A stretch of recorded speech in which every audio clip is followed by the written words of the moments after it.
Vous avez démarré votre chaîne YouTube et vous avez réalisé vos premières vidéos. Et dans celle-ci, vous avez prêté une attention particulière à la qualité de votre son. Et vous avez bien fait, parce qu'il importe qu'on saisisse bien ce que vous voulez partager avec nous.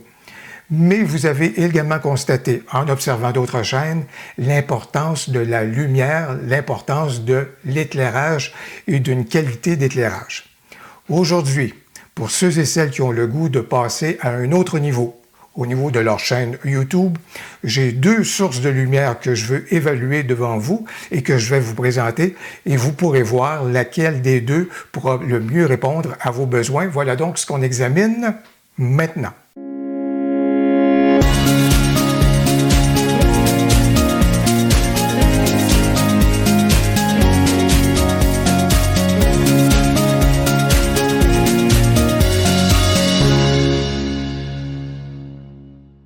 Bien sûr, je vais évaluer les deux sources lumineuses à partir de certains critères. Et ces critères sont le prix, l'installation, la difficulté, est-ce qu'il y a des enjeux particuliers au niveau de l'installation, au niveau de la qualité et le rendu de la lumière, et là-dessus, je vais faire certaines simulations, vous serez en mesure et à même de pouvoir évaluer chacune des sources lumineuses. La quantité de lumière qui est disponible avec l'une ou l'autre des sources lumineuses.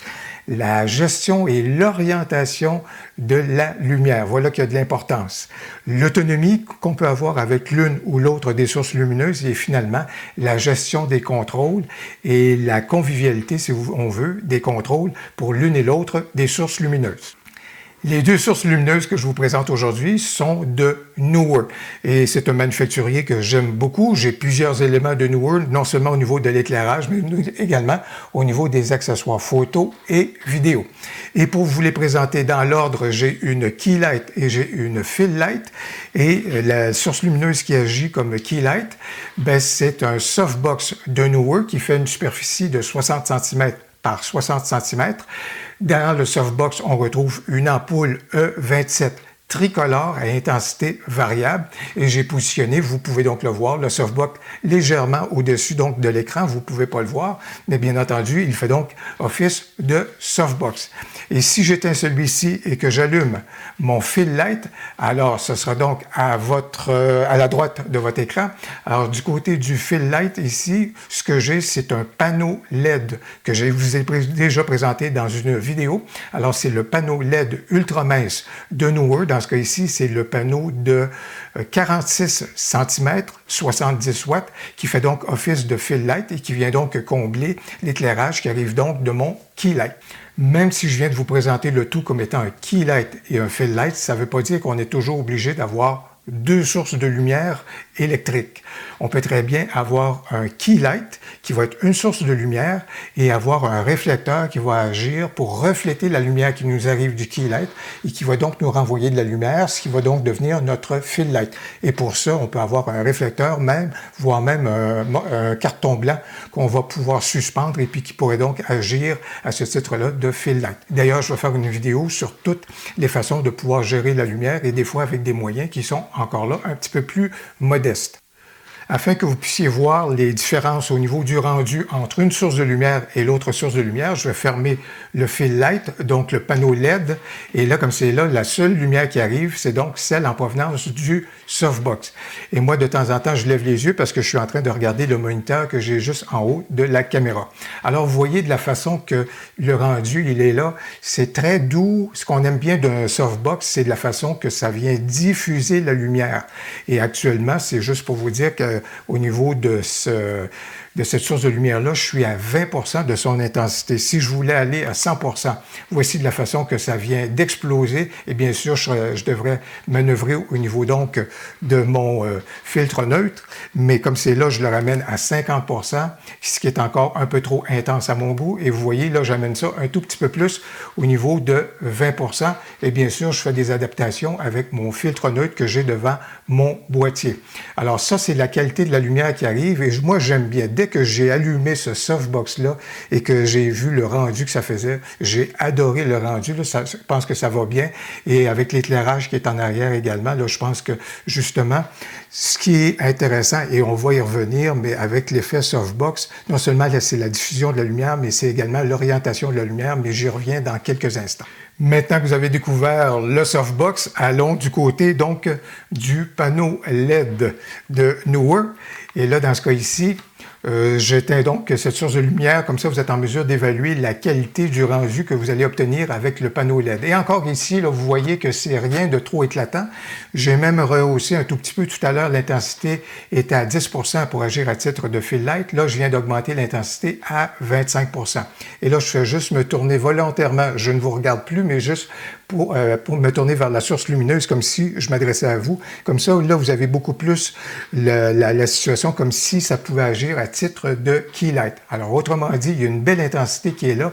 Également, de la façon que ça tombe au niveau du visage, on voit que ça tombe assez bien.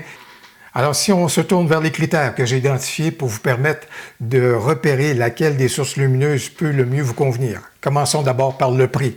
Et là-dessus, je vous dirais, c'est un match nul parce que les deux sources lumineuses se retrouvent dans la même gamme de prix.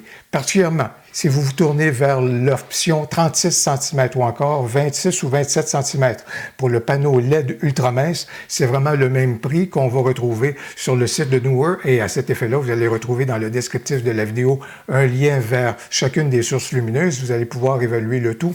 Mais là-dessus, on se retrouve vraiment avec quelque chose qui est tout à fait comparable et je vous dirais, ce qui est intéressant, tout à fait abordable. Du côté de l'installation, avantage du côté du panneau ultra mince LED de Neewer.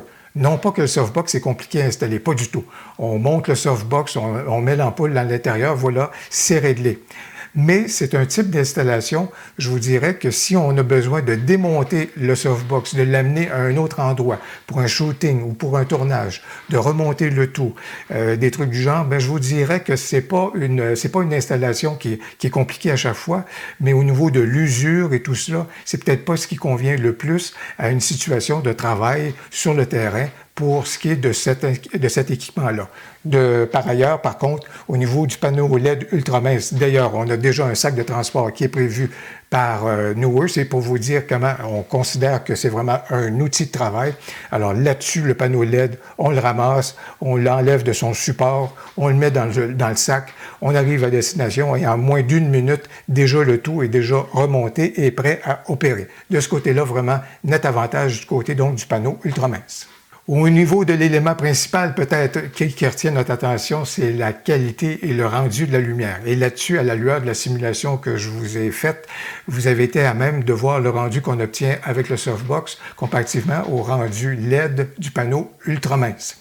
C'est certain que lorsque j'ai installé le softbox, c'est pas pour rien que j'en ai fait mon key light, ma préférence à moi est allée de ce côté-là, mais encore une fois, je le précise, dans ce cas ici, le softbox est une installation qui est permanente dans mon studio. C'est pas un outil de travail que je vais amener donc à l'extérieur du studio. Mais dans la mesure où ça devient un outil permanent, j'aime bien de la façon, ou avec une localisation permanente, j'aime bien de la façon, donc la diffusion de la lumière qu'on obtient avec le softbox. Par contre, côté polyvalence, bien sûr, on est bien servi par le panneau LED. Donc là-dessus, je considère que c'est un match nul, mais vous avez peut-être déjà quelque chose qui vous amène dans une direction plutôt qu'une autre. Côté quantité de lumière, là-dessus, encore une fois, je vous dirais qu'on est presque dans un match nul, mais je vois bien qu'avec le panneau LED, on est capable d'aller en puissance. Et d'autant plus que dans ce cas-ci, moi, j'ai le panneau LED qui est le 46 cm. Alors vraiment, je suis équipé pour quelque chose qui va vraiment pouvoir baigner là, et mettre énormément de lumière dans une situation. Si jamais j'ai à faire un shooting à l'extérieur, des trucs du genre, je suis vraiment, dans ce cas-ci, là, dans quelque chose qui est assez costaud. Par contre, si vous vous tournez, comme je le disais, vers le 36 cm ou encore là, le 27 cm, ce sera donc un petit peu plus atténué. Au niveau de la puissance, pas de souci, vous allez pouvoir en avoir amplement. Alors là-dessus, c'est pourquoi je considère qu'il y a un match nul, parce qu'encore là, ici, je suis juste avec une intensité de 20% et actuellement, je suis également avec une intensité à peu près de 20% du côté de mon fill light, peut-être même moins du côté de mon fill light. Alors, c'est pour vous dire que j'ai encore de la puissance à revendre. Côté gestion de l'orientation de la lumière, de la propagation de la lumière, ça c'est important. Et là-dessus, un avantage indéniable du côté du softbox. Parce que la nature même du softbox, la source de lumière est un peu plus à l'intérieur et beaucoup plus profondément à l'intérieur. Et le softbox, à ce moment-là, vient déterminer là où va se diriger la lumière. C'est son rôle même, c'est la définition même du softbox.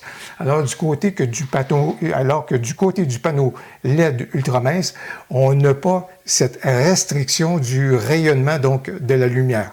On doit jouer avec des éléments. Par exemple, je vous montre ici, vous voyez le panneau que j'utilise pour justement cerner un peu le rayon d'action du panneau LED ultramince. Alors là-dessus, si on regarde la gestion de l'orientation de la lumière, avantage indéniable du côté du softbox.